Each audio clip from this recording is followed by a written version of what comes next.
Okay, we've done a simple coding nanocycle where we added 1 plus a plus b. Trivial. We just want to illustrate the nanocycle on something a little more complicated. It's something still so simple that you probably wouldn't use the nanocycle because you might just get the thing right the very first time. We're just going to reverse a string. And again, in the process of doing that, we're going to resist using our keyboard. Using our mouse, we're going to use the shortcuts. So we pick the package, create a new class. We pick our we give it a name. Let's just call it reverse test. As short as we can get. Expand this to see what it looks like. We make sure it's failing. Okay. Usually in that particular case, there were no tests with that name. See, I should have actually picked reverse test. I ran, okay. Our test is failing. Super, okay. So now we follow the nanocycle, and this is what's actual. So we have no function called reverse, but we're not going to type it in. We're going to let the IDE help us. So we're going to do the simplest test possible, reverse of an empty string. Actually, you know what? And let's just fail. And I hit the Alt Enter, and it gives me some help. Creating it in my test class here. I'm not going to move it anywhere else until I'm ready. String, string, and then subtype string. And returns null. Test should fail, shouldn't it? Okay, always fail. Oh yeah, let's rename this. That's a bad name. Test reverse. A little better, not much better, but as long as we're making things always better. Okay, the reverse of reverse.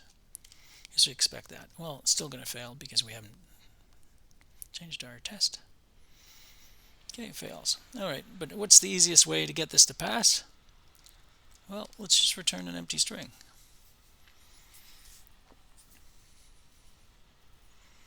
There, I got it to pass. Okay, super. So, create another test case, something a little harder, but not much harder. A.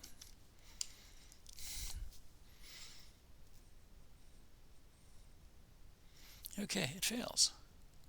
Well, the simplest way to get it to pass? Return what it is they gave us. Try the test now. See, we're always working from a failing test. Now it's green. So we need something that fails.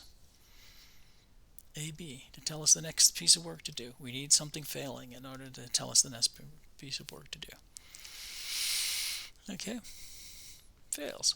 How could we make that pass? The easiest way. Okay, let's say if the length is equal to 2, then we're going to return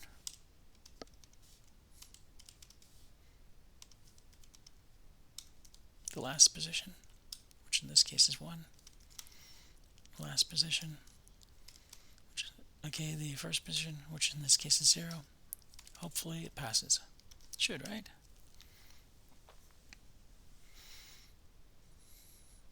Passing. We need something that fails. We need something that fails. Okay, we don't know what to do unless we have something that's failing.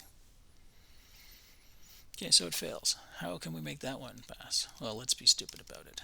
Okay, what we're going to do is we're going to continue to be, we're going to make things pass and then clean up our code. Okay, so 1, 2, okay, this is going to be 2, 1, and str char at 0. This should pass. Okay, this code's starting to look, oh, well, I made a mistake there, right? See, it didn't even warn me. Should have put 3 there. So we've got this one. Passing. Super. So now we've got this thing passing. Let's look at it and see how ugly it is. It is ugly, right? Actually, if we look at this, it kind of looks like there's a loop here, doesn't it? If it weren't for this,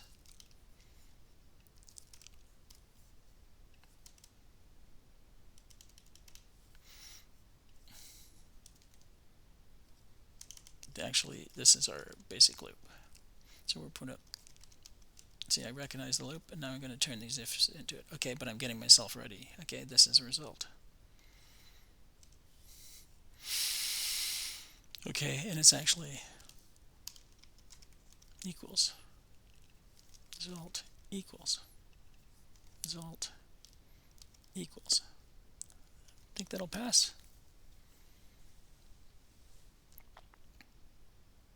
Yep, still passes. That was my refactoring. Still, it's pretty ugly, isn't it? 4i. Okay. So we see what we're going to do is the I will be the length of the string here. It keeps appearing over and over again. Okay, we're going to keep going until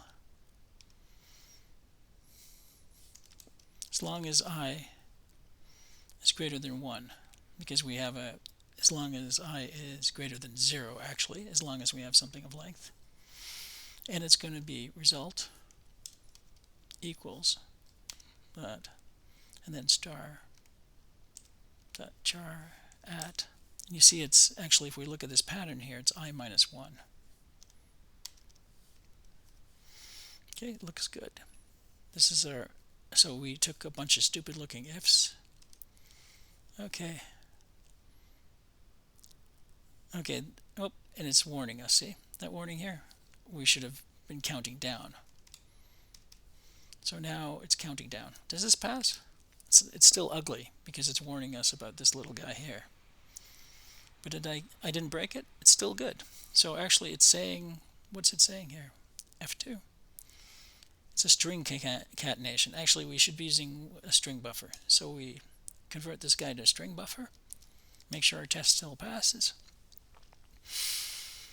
Okay, super. So now we have a passing test. And now our last step would be to productize it. We'd move it to someplace else. I won't do that right now because I want to keep the video short. Okay.